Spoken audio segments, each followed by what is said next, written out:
성도 여러분 안녕하십니까?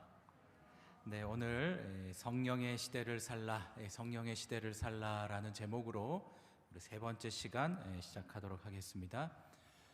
저녁마다 오시는 게 어떠십니까? 좋으세요? 쉽지는 않습니다. 저도 이제 본의 아니게 이제 학교에서 직장 생활 비스무리하게 하면서 이렇게 교회를 오고 갔는데 저녁마다 나오는 게 참 어려웠습니다. 그래서 그때 느꼈던 것이 우리 성도님들께서 저녁에 오시는 게 정말 보통 일이 아니구나, 그렇게 생각이 됐습니다. 그러나 우리가 우리의 마음을 하나님께 두고 그렇게 발걸음을 주님께 향할 때에 또 하나님께서 또 세상에 줄 수 없는 큰 은혜를 우리에게 주실 줄로 믿습니다. 오늘 이 시간에도 우리 말씀을 통하여서 우리 모두가 은혜를 받으시기를 바랍니다. 지금 세계는 전 세계적으로 물이 부족한 시대입니다. 우리나라가 물이 펑펑 나오는 것 같지만은 부족합니다. 그래서 예전에 우리 과거에 언젠가 우리가 물을 사 먹을 때가 있을 것이다, 그런 얘기 했을 때 아무도 안 믿었잖아요. 근데 지금은 어떻습니까? 지금은 사 먹습니다. 이제 물이 정말 부족한 때가 이 시대인 것입니다. 근데 이 이스라엘이라고 하는 나라는 이미 1930년대부터 물이 부족한 나라였습니다. 거기 가보시면 그 땅 자체가 물이 없는 나라예요. 아주 황량한 이 광야입니다. 근데 그들이 과연 그런 물이 부족한 곳에서 어떻게 살았을까? 이 네타핌이라고 하는 한 기업이 세류 관계 시설을 개발했습니다. 물이 부족하니까는 또 물을 안 쓸 수는 없습니다. 뭘 줄이자? 낭비를 줄이자. 그래서 이 식물을 재배를 할 때 최소한의 물만을 줄 수 있는, 그리고 우리가 물을 확 주다 보면 다른 데 떨어지니까 그 뿌리에 정확하게 이 물방울을 떨어뜨려 줄 수 있는 그런 기술을 개발한 것입니다. 이제 사진에 보면 이렇게 나오는데요.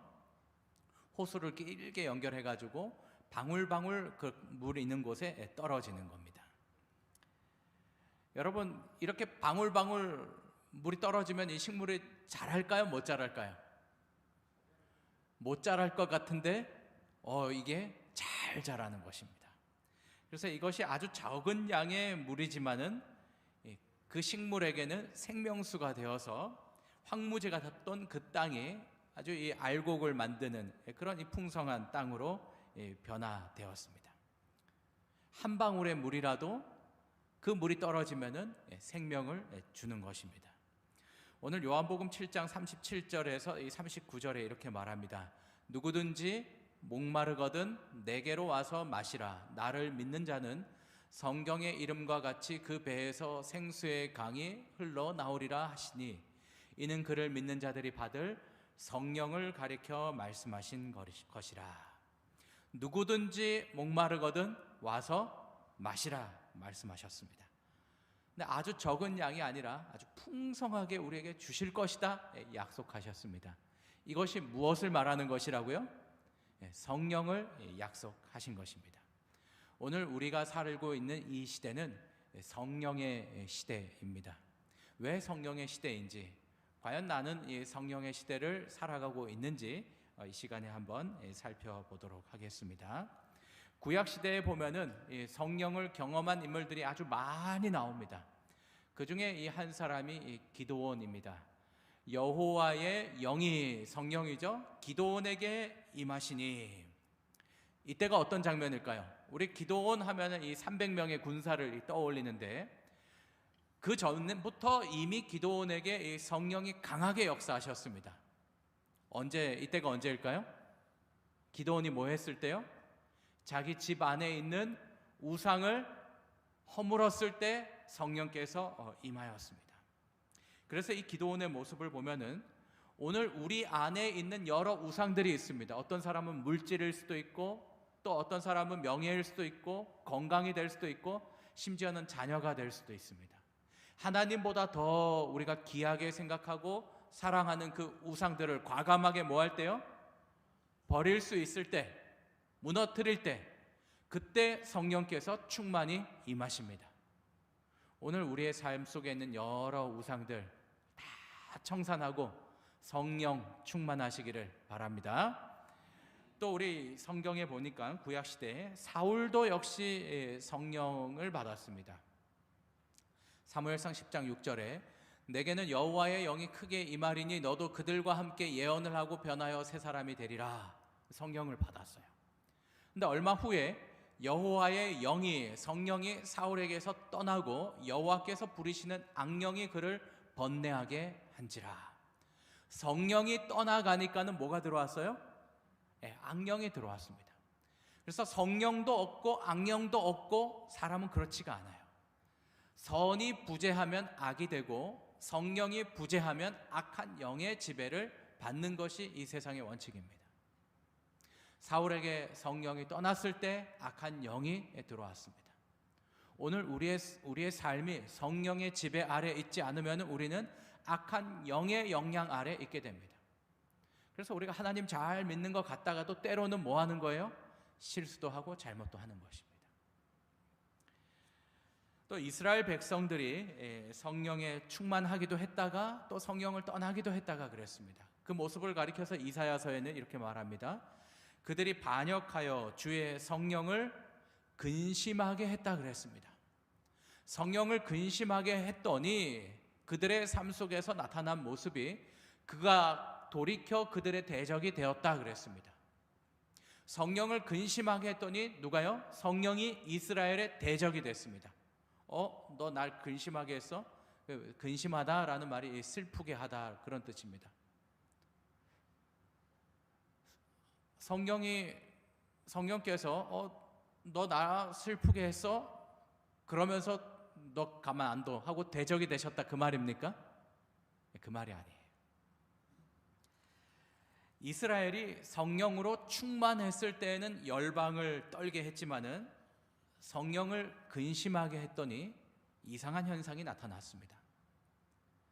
그들과 함께 하시는 하나님이 이제는 그들 눈에 마치 대적처럼 보였습니다. 하나님이 구원하시려고 그들에게 말씀하시고 구원하시려고 선지자를 보내시고 구원하시려고 그들에게 역사하시는데 그들은 그러한 하나님의 은혜와 구원과 사랑을 심판으로 여겼습니다. 똑같은 햇빛이 비쳐도 그 받는 이 물질이나 사람에 따라서 다르게 받아들입니다. 어떤 사람은 그 빛의 가마가 될 수도 있고 오히려 어떤 사람은 그 빛으로 인해 더 마음이 딱딱해질 수가 있습니다. 우리 출애굽 당시에 이 바로가 그랬습니다. 이스라엘의 마음 가운데 이스라엘의 삶 가운데 이 성령을 근심하게 했더니 하나님을 온전히 보지 못하게 되었습니다. 성령을 근심하게 하는 일은 하나님의 은혜가 미치지 못하는 곳에 나의 삶을 두는 것입니다. 그렇게 할 때에 선과 악을 구별하는 능력을 잃게 되고 마침내 악이 선처럼 보이고 선은 악처럼 보인다. 분별력을 잃어버리게 되는 것입니다.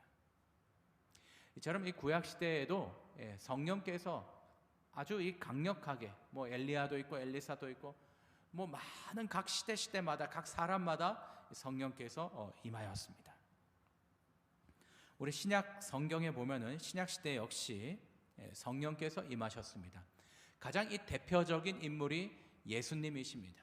예수님의 모습을 보면은 이 성령의 지도를 성령의 충만함을 받으신 것을 우리가 보게 됩니다. 예수님은 성령으로 잉태하셨고 성령으로 침례를 받으셨고 성령에게 이끌리셨고 성령을 통하여서 기적들을 행하셨습니다. 자기 자신을 십자가에 드릴 때에도 성령을 통해 드리셨고 어떤 의미에서는 성령으로 부활하셨습니다. 예수님의 생애는 성령의 지배 아래 생애하셨습니다.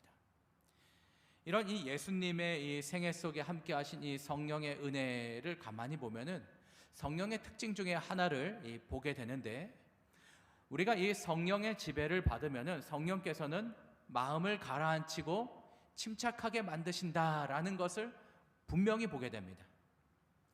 예수님께서 십자가에서 달리실 때 이 하루 이틀 사이에 엄청난 일들이 한꺼번에 예수님께 쏟아졌습니다. 사랑하는 제자들이 배반을 했습니다. 백성들이 예수님께 조롱을 하고 예수님께 욕설을 하였습니다. 군인들이 무자비하게 이 폭력을 행사하였습니다. 그런데 예수님의 마음에는 그 중심을 유지하고 계셨습니다. 성령께서 예수님의 마음의 중심을 붙들고 계셨습니다. 오늘 저와 여러분들의 삶 속에 이 시대를 살아갈 때 너무나 많은 일들이 우리에게 다가올 수가 있습니다. 우리 얼마 전에 겪었던 우리 코로나도 그렇고 곳곳에서 일어나는 이 재난과 사고와 여러 가지 우리가 뜻하지 않았던, 기대하지 않았던 일들이 우리 속에, 우리 삶 가운데 일어날 수가 있습니다. 그러할 때 성령께서 우리를 평안하게 하시고 우리의 마음을 붙드십니다. 그러므로 오늘 저와 여러분들이 다시 한번 성령과 함께 동행하게 되시기를 간절히 바랍니다. 신약시대에, 이 성경 신약시대에 그 누구보다 성령의 충만하심을 뚜렷하게 누리고 경험했던 그 신뢰를 보여주는 인물들이 제자들입니다. 예수님의 제자들. 그들은 성령으로 인하여서 완전히 변화하였습니다. 그들은 겸손하였지만은 열정과 능력이 있는 사람으로 변하였습니다. 그래서 이 제자들의 모습을 가만히 보면은 또 하나의 이 성령의 특징을 보게 됩니다. 성령은 능동적인 사람으로 우리를 변화시킵니다. 아프리카의 이 교회의 선교가 계속적으로 활동적으로 이루어지고 있습니다. 그런데 가만히 보면은 아프리카에는 지식인들이 많이 없습니다. 교수도 없고 목사도 목회자도 많지 않고 또 지식인을 가지고 있는 이 장로님들도 많지 않습니다. 앤드류스 대학교의 이 최희청 교수님이 그 각국에 온 이 목사님들이 이제 신학대학에 왔을 때 이제 이런 질문을 했습니다. 교회를 몇 개 맡고 있습니까? 이랬습니다. 근데 그 중에 이제 앉아있던 이 아프리카에서 오신 이 목사님이 손을 번쩍 듭니다. 저는 교회를 57개, 57개의 교회를 맡고 있습니다. 이러는 거예요. 지금 우리나라는 목회자가 한 명이 몇 개 맡고 있어요? 하나 맡고 있어요. 그것도 너무 쉽지 않죠. 어렵습니다. 근데 아프리카에서 57개의 교회를 맡고 있다는 거예요. 그래서 교수님이 그러면 그 중에 교회 몇 번이나 갑니까? 이랬어요. 57개 교회를 매 안식일 한 번만 가도 1년 지나면은 1년에 한 군데도 못 가는 교회가 있어요. 한 군데 못 가는 교회도 있습니다. 1년 동안. 그랬습니다. 그러면 그 교회를 누가 그렇게 돌보고 누가 지도를 합니까? 그렇게 물었습니다. 그때 이 목사님이 아주 감동적인 말씀을 하셨습니다. 교회를 못 가지만은 성령께서 성도들에게 감동을 주셔서 그 성도들이 아주 활동적이고 능동적이고 그렇게 교회를 성장시킵니다. 그렇게 말했습니다. 성령께서 함께 하시면은 우리의 삶이 변화가 됩니다. 우리가 조금 침체되어 있고 조금 바라보는 것이 다르더라도 성령께서 함께 하시면은 우리의 보는 관점을 새롭게 하시고 우리의 삶을 아주 활동적이고 능동적이게 변화시키십니다. 제자들이 아주 소극적이고 아주 두려움이 많았지만은 그들이 오순절날 성령을 충만히 경험하고 완전히 변하였습니다. 제자들이 어떻게 했을 때 이 성령을 누렸는지 우리 예언의 신에 있는 말씀을 보면서 우리 한번 그 교훈을 찾아보도록 하겠습니다. 그들은 그리스도의 명령에 순종하여 예루살렘에서 아버지의 약속 즉 성령의 부어주심을 기다렸는데 그들은 한가롭게 기다리지 않았다라고 기록합니다. 한가롭게 기다리지 않았다. 어떻게 기다렸을까요? 여기 이렇게 말합니다. 제자들은 약속이 성취되기를 기다리면서 참된 회개로 그들의 마음을 겸비하게 하고 그들의 불신을 자복하였다. 어떻게 했다고요? 참된 회개.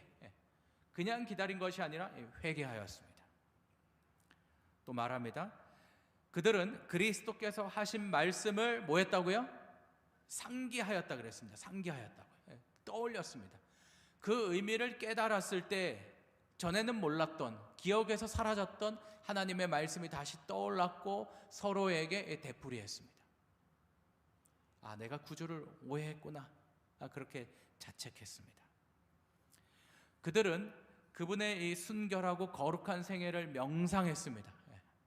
예수님의 생애를 명상했습니다. 지금 그들이 이 성령을 받게 된 과정을 기록하는 것입니다. 만일 그들의 생애로 그리스도의 품성의 아름다움을 증거할 수 있다면, 나도 예수님처럼 그 아름다운 모습을 나타낼 수 있다면 하는 그런 마음이 마음속에서 생기기 시작했습니다. 그렇게만 할 수 있다면 너무 힘들어서 하지 못할 수고나 희생이 없다라고 생각했습니다. 전에는 아니었어요. 네가 해야지, 아니야 너가 해야지, 막 하고 이렇게 누가 하나 보자 이랬습니다. 지금은 어땠어요? 예수님의 품성의 아름다움에 집중한 나머지 나도 그렇게 할 수 있다면 내가 뭘 못하리, 그런 마음으로 변화되었습니다. 제자들은 사람들을 만나기에 적합하게 되도록, 그리고 매일의 교제에서 죄인들을 그리스도께 인도하는, 할 수 있는 말을 할 수 있도록 매우 열렬히 기도했습니다. 이러한 시간들을 보냈습니다. 그렇게 기도했더니 불화와 채상권을 잡으려는 모든 욕망을 버리고 그들은 그리스도인 교제를 통하여 모두 친밀해졌다. 모두 어떻게 됐다고요? 친밀해졌어요. 지금 아직 오순절 성령이 오기 전이었어요. 오기 전에 너가 나보다 더 낫다, 남을 더 낫게 여기기 시작한 거예요. 예수님에 비해서 자신을 보니까 내세울 게 없는 거예요. 그러니까 다른 사람들을 더 높이게 된 것입니다. 서로 교제하게 되고 모두가 다 친밀해졌습니다. 그들은 하나님께 더 가까이 나갔고 이러한 생활을 통하여 그리스도와 밀접한 교제를 할 수 있다는 것이 큰 특권이라는 것을 깨닫게 되었습니다. 그렇게 준비하면서 마음을 살폈습니다. 제자들은 영적인 필요를 느끼고 저희를 영혼 구원 사업에 적합하게 해줄 거룩한 정열을 달라고 기도했습니다. 자신을 위한 축복을 구하지 않았습니다. 그들은 영혼 구원에 대한 부담에 눌려 있었고 복음이 세상에 전파되어야 할 것을 깨닫고 그리스도께서 약속하신 능력을 간구했습니다. 그렇게 그들이 함께 모여서 그렇게 했습니다. 그렇게 했을 때 우리 한번 같이 읽어볼까요? 오순절 날이 시작.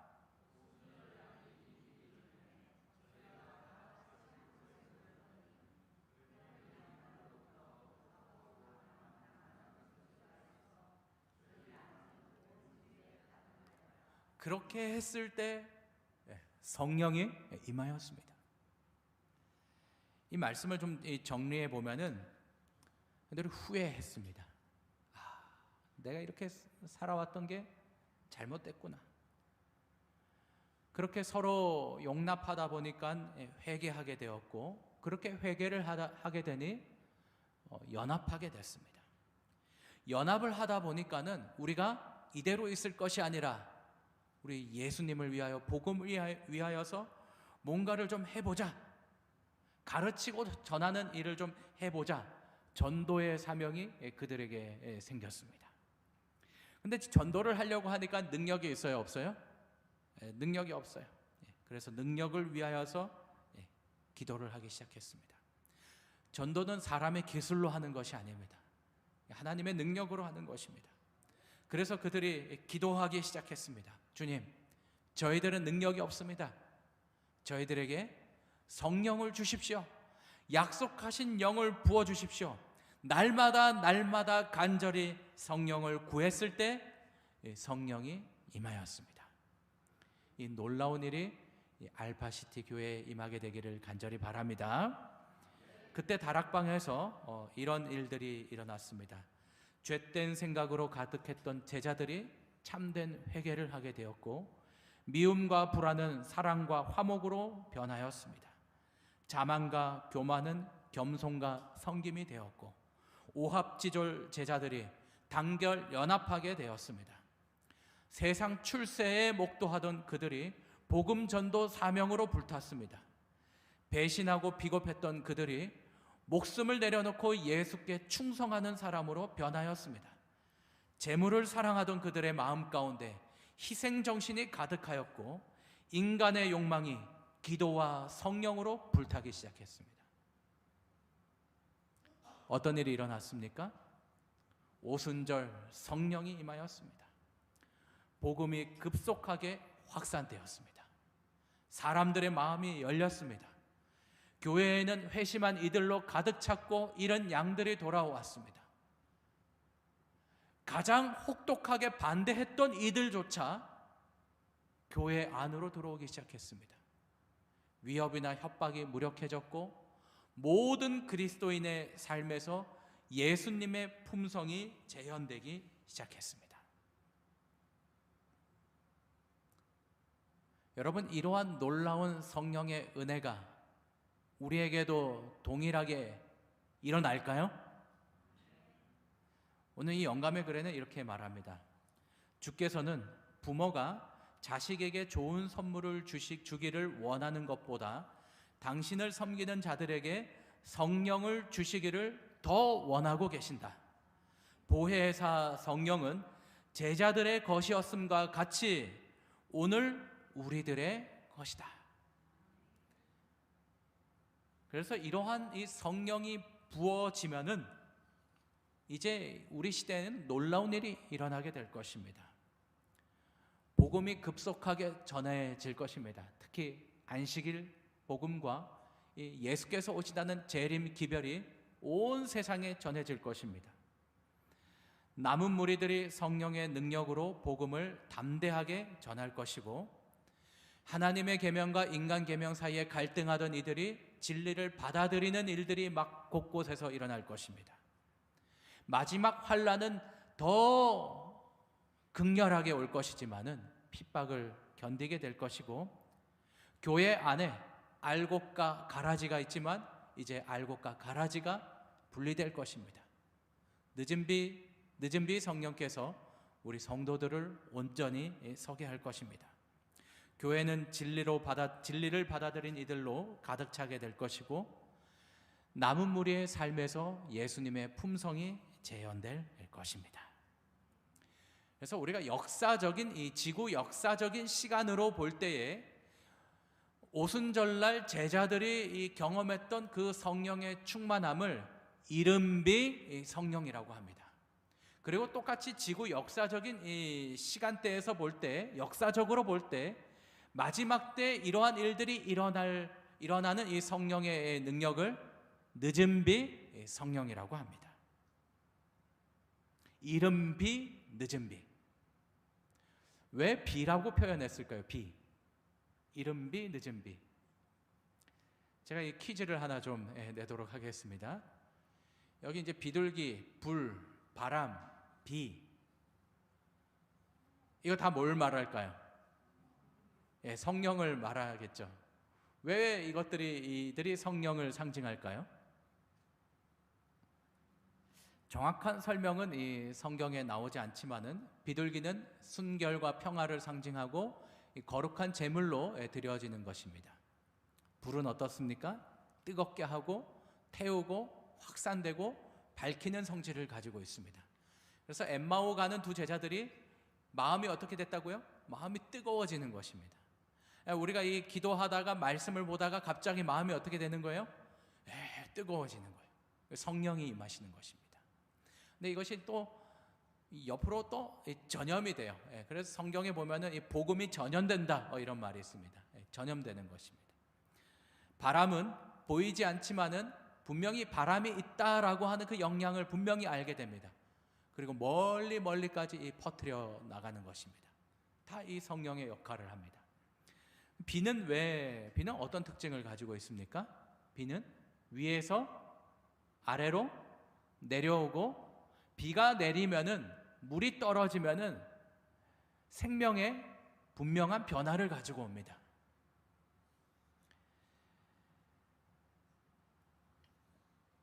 이것이 이 아타카마라고 하는 이 사막입니다. 황무지입니다. 그래서 지구의 화성이다, 이런 별칭을 가지고 있는데, 이상 기온으로 여기 비가 내렸습니다. 비가 막 쏟아졌어요. 그러자 온 땅이 화려한 꽃들로 순식간에 변하였습니다. 비가 내리면은 생명이 다시 일어나게 되어 있습니다. 그래서 이 성경에 보면은 모든 이 생명은 물에서 시작합니다.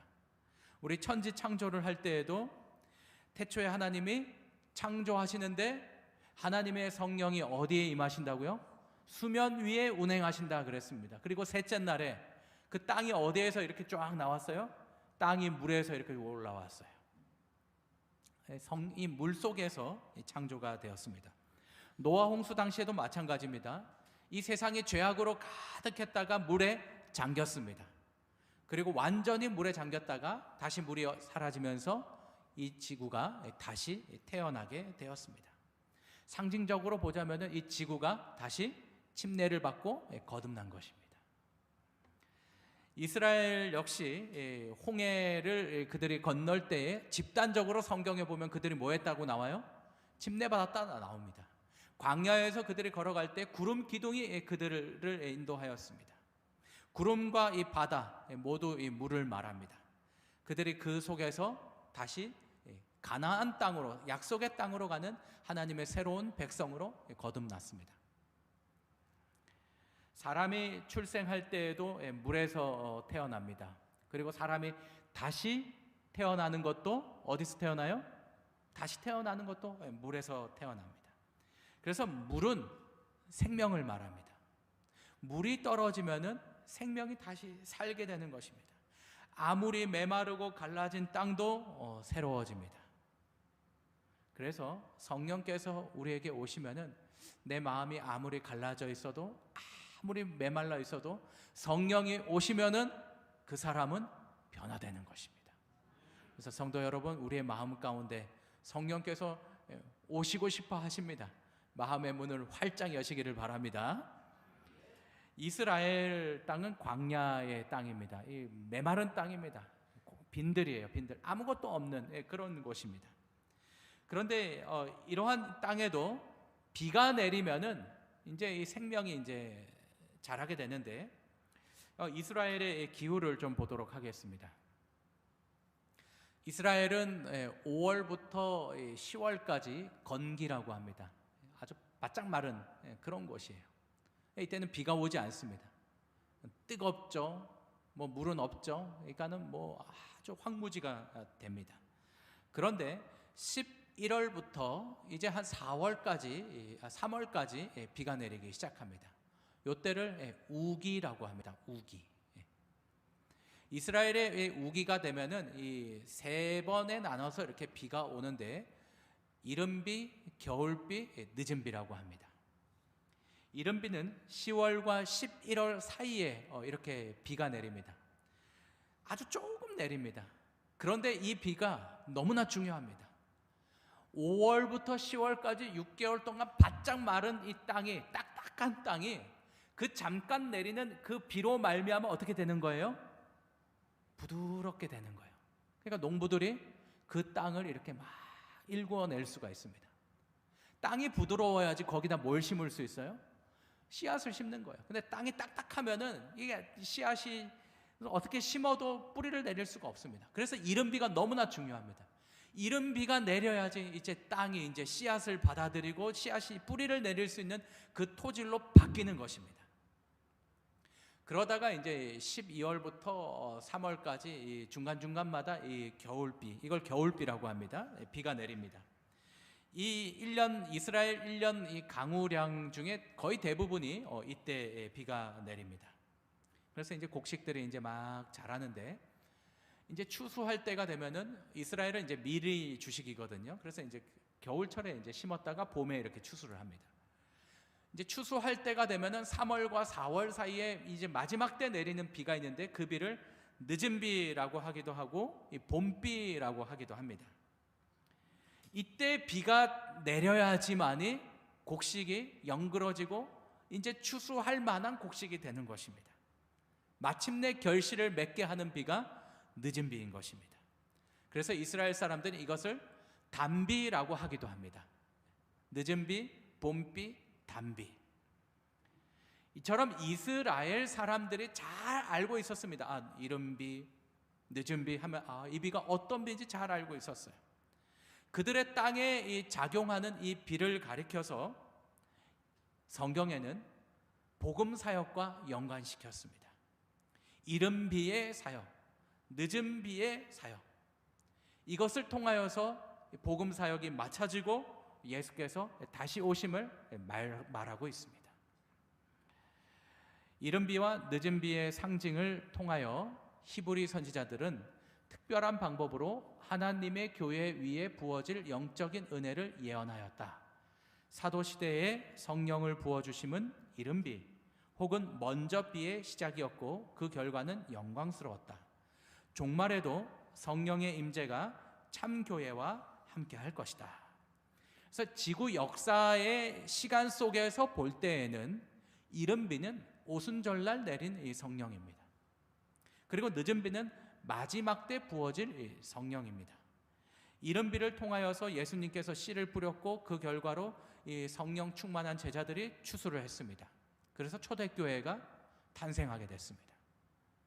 늦은 비를 통하여서 이 성도들이 씨를 뿌릴 것이고 성령 충만한 이 남은 자손들이 이 추수를 하게 될 것이고 구속 사업이 완성될 것입니다. 그래서 지금 우리는 어느 시대에 살고 있어요? 늦은 비 시대에 살고 있습니다. 그래서 오늘 우리가 늦은 비의 경험을 해야 합니다. 그럼 어떻게 늦은 비의 경험을 할까요? 어떻게 하면 지금 이미 늦은 비 시대는 시작됐습니다. 시작됐어요. 이른 비보다 늦은 비의 은혜가 더 클 텐데 오늘 우리가 그러한 이 삶을 경험하고 살아야 하는데 어떻게 하면 그렇게 우리가 경험을 할 수 있을까요? 우리가 기억해야 될 것 첫 번째는 이른 비가 없이는 늦은 비가 없다는 것입니다. 지금 아까 이 오순절의 이른 비, 마지막 때의 늦은 비를 지구 역사적인 시간에서 볼 때의 이른 비, 늦은 비라 그랬습니다. 그러나 이른 비에 일어났던 그 제자들의 변화가 날마다 오늘 우리의 삶 속에서 일어나야 합니다. 날마다 우리가 그것을 경험해야 합니다. 그 이른 비의 성령의 경험이 오늘 우리에게 날마다 있어야 하는 것입니다. 이른 비의 경험 없이 늦은 비의 충만은 올 수가 없습니다. 이른 비 없이 늦은 비만 내린다고 곡식을 수확할 수가 없습니다. 많은 사람들이 늦은 비 성령이 오면은 다 해결될 것처럼 생각합니다. 내가 지금은 조금 이렇게 세상에 조금 몰두해도 그 마지막 때 그 늦은 비 성령이 임한다고 하니까는 그때 나를 완전히 뭐 해주실 거야?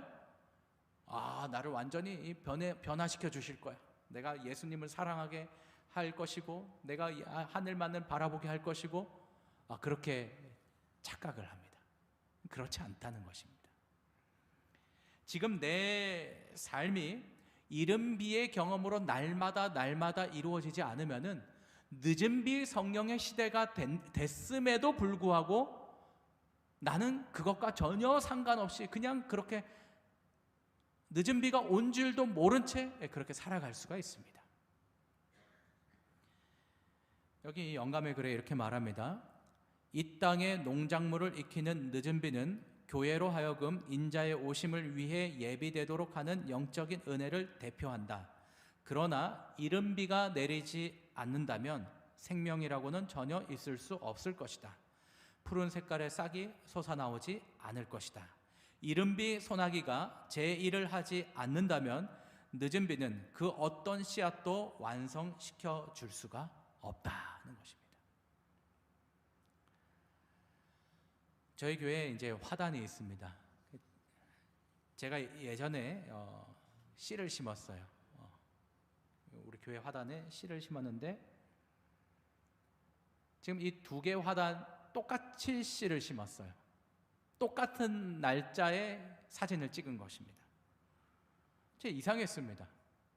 한쪽에는 잘 자라는데 한쪽에는 어때요? 뭐 싹이 나오지 않는 거예요. 똑같이 물을 주고 똑같이 햇빛을 줬는데 막 비가 내려도, 비가 내리고 난 다음에는 이렇게 식물이 확 자라잖아요. 한쪽은 확 자라는데 한쪽은 지금 보시는 것처럼 아무 변화가 없는 것입니다. 반응이 없는 거예요. 이유가 뭘까? 여러분, 뭐가 문제일까요? 아무리 비가 내려도, 아무리 빛이 비쳐도 씨앗이 반응하지 않으면 소용이 없습니다. 이른비는 씨앗과 관련되어 있습니다.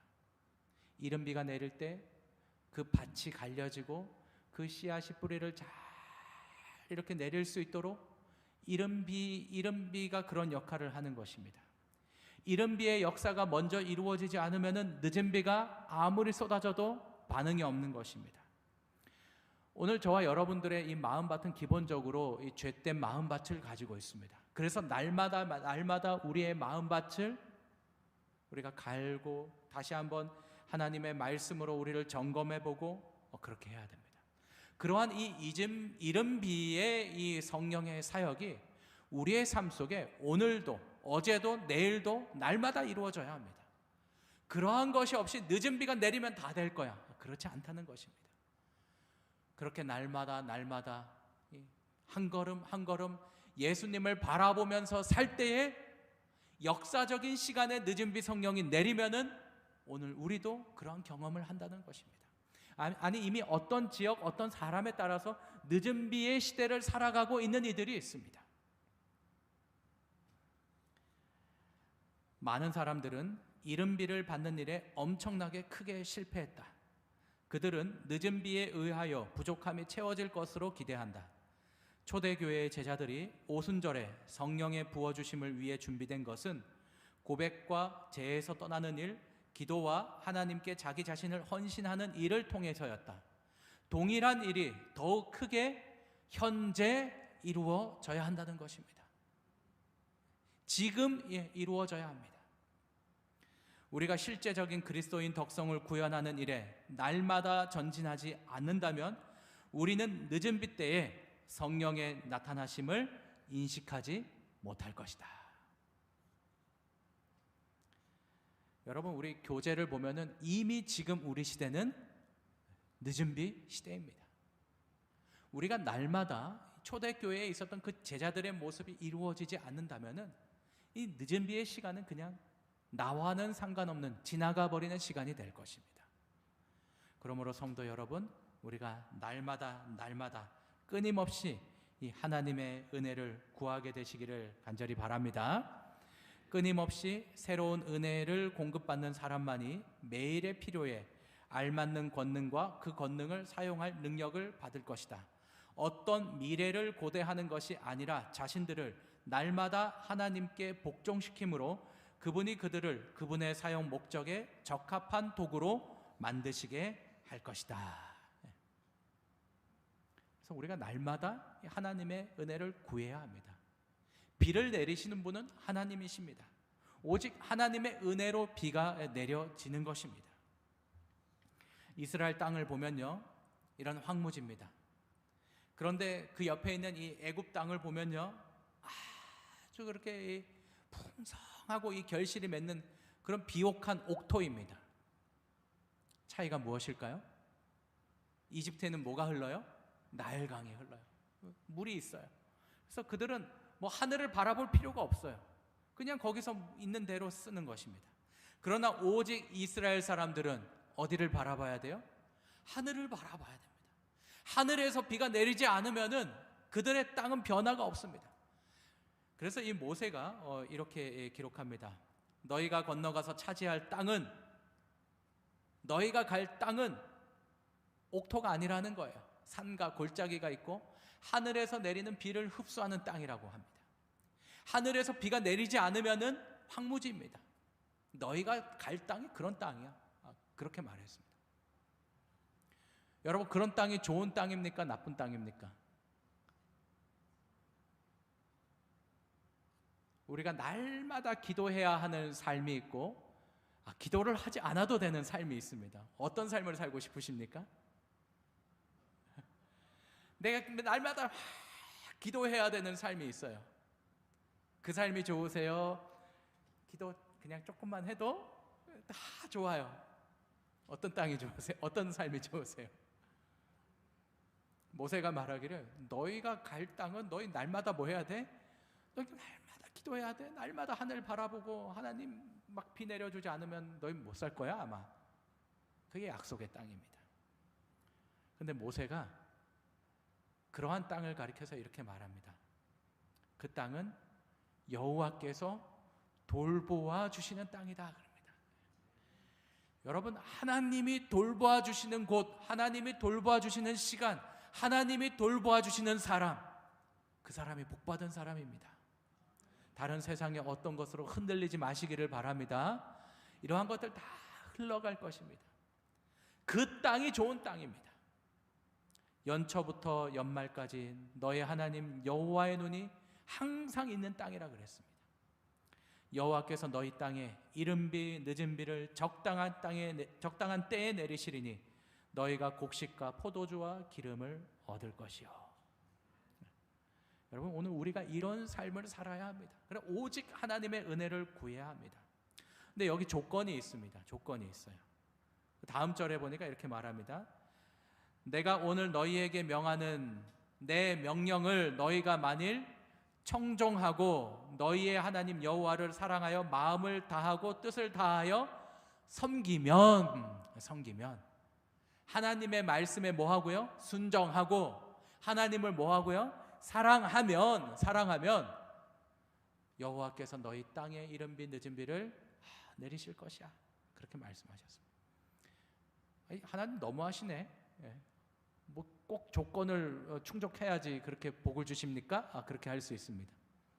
근데 이걸 좀 이렇게 반대로 돌려보면은 우리가 하나님 마음을 알게 됩니다. 지금 우리가 하나님께 마음을 드리고 우리가 하나님께 마음을 바치고 하나님의 복을 구해야 되는 입장이 우리입니다. 근데 하나님 그 반대예요.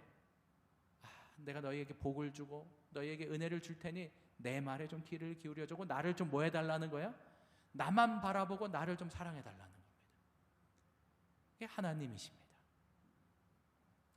그렇게 할 때에, 그러한 삶을 살 때에 하나님께서 오늘 우리의 삶에 또 우리가 또 성령과 동행하게 되는 것입니다. 그분은 결함이 많지만 죄와 유혹의 세상에 살면서 여전히 당신을 섬기고자 하는 사람들의 필요들을 아신다. 당신이 보내기에 합당하다고 보시는 사자들이 연약하고 과오를 범하는 사람들임을 아시지만 그분의 사업에 전적으로 자신을 헌신한 모든 사람들에게 그분은 하나님의 도우심을 약속하신다. 우리가 비록 연약하고 쓰러지고 때로는 넘어져도 하나님은 약속하십니다. 그래서 우리가 날마다 하나님을 바라보면서 어느 한때가 아니라 언제요? 지금. 금 중에 가장 좋은 금이 지금이라 그러잖아요. 바로 지금 성령과 동행하시는 저와 여러분들이 되기를 바랍니다.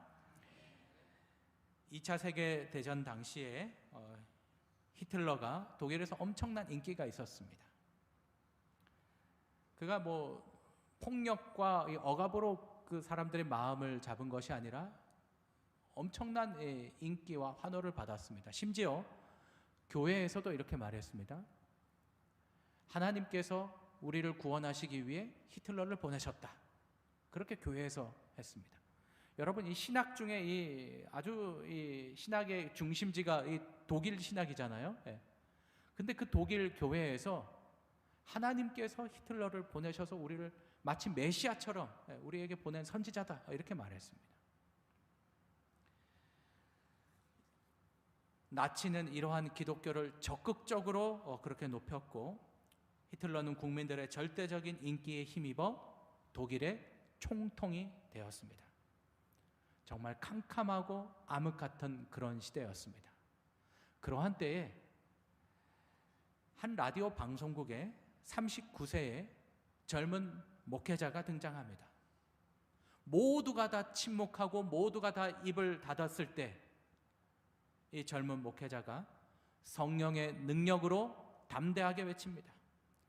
이 모든 것은 매우 잘못된 것이고 히틀러를 우상화하는 것은 죄악입니다. 전국에 나가는 이 라디오 방송국에 그렇게 담대하게 선포했습니다. 이분이 우리가 잘 알고 있는 이 디트리히 본 회퍼의 목사님이십니다. 결국 이 독일 비밀 경찰에 의하여서 체포가 되고 감옥에 갇혔습니다. 그러나 자신의 신앙을 굽히지 않았습니다. 그리고 얼마 뒤 1945년 4월 8일 교수대에서 그 짧은 인생을 마무리했습니다. 그렇게 담대하게 외치고 하나님의 복음을 전했는데 왜 하나님이 그를 구원하지 않았을까? 당시 많은 사람들이 그렇게 생각을 했습니다. 이 본 해퍼 목사님이 이 세상을 떠난 이후에 얼마 지난 다음에 그가 자신이 이 죽기 전 4개월 전에 자신의 이 약혼녀에게 썼던 이 한 편지가 공개됐습니다. 그는 1944년 12월 28일 날 이런 제목의 편지를 썼습니다. 이제 3일 뒤면은 새해가 옵니다. 그래서 1945년 새해라는 제목으로 편지를 썼습니다. 근데 그 편지의 내용은 전혀 죽음을 기다리는 사람의 그런 내용이 아니었습니다. 그때 그의 형과 형수는 감옥에 갇혔고 동생은 질병으로 고통받았고 또 다른 동생은 독일 경찰들에 쫓겨서 이 나라를 떠난 상태였습니다. 그리고 본인은 감옥에 갇혀서 언제 죽을지 모르는 그런 형편이었는데 그때 그는 이렇게 썼습니다. 주님은 언제나 나와 함께 계십니다. 그래서 그 하루하루가 늘 새롭습니다. 정말 놀라운 일 아닙니까? 그 감옥 속에서 그 흑암 속에서 그는 하루하루가 새롭다 그렇게 말합니다. 날마다 함께 계시는 주님은 다가올 새날도 함께 하신다고 위로와 용기를 주십니다. 그는 그 감옥 속에서 성령의 시간 속에 살았습니다. 성령과 동행했습니다. 날마다 새로운 삶을 살았고 죽음을 바라보는 것이 아니라 새 날을 바라보면서 위로와 용기를 가지면서 그렇게 살았습니다. 이 편지 내용을 가지고 한 찬양이 작곡되었습니다. 여러분 잘 아시죠? 무슨 찬양입니까? 선한 능력으로라는 찬양입니다. 우리 이 가사를 보면은 주의 선한 능력으로 나를 안으시네. 그 크신 팔로 날 붙드시네. 절망 속에도 흔들리지 않고 사랑하는 주 얼굴 바라보네. 이것이 이 본 해퍼 목사님이 쓴 이 편지 내용입니다. 우리 이 내용의 이 가사, 이 내용의 이 편지 내용을 가지고 그 독일어로 부른 그 찬양을 우리 좀 듣도록 하겠습니다. Von guten Mächten treu und still umgeben, behütet und getröstet wunderbar. So will ich diese Tage mit euch leben und mit euch gehen in ein neues Jahr. Von guten Mächten wunderbar geborgen, erwarten wir getrost, was kommen mag. Gott ist mit uns am Abend und am Morgen und ganz gewiss an jedem neuen Tag. 주의 선하신 능력 아래 보호받고 있고 마침내 하나님께서 승리하실 그날을 큰 확신 속에 바라본 본 회퍼 목사님의 그러한 경험이 오늘 이 성령의 시대, 이 마지막 때에 살아가는 오늘 저와 여러분들의 삶 속에서 이루어져야 되지 않겠습니까? 우리가 날마다 이 성령을 바라보고 성령과 동행하고 성령께서 이루어지는 일들이 우리의 삶 속에 날마다 일어나게 되기를 간절히 바랍니다. 이 마치는 기도는 우리 영감의 글에 나오는 이 성령을 구하는 기도로 대신하겠습니다. 기도하겠습니다.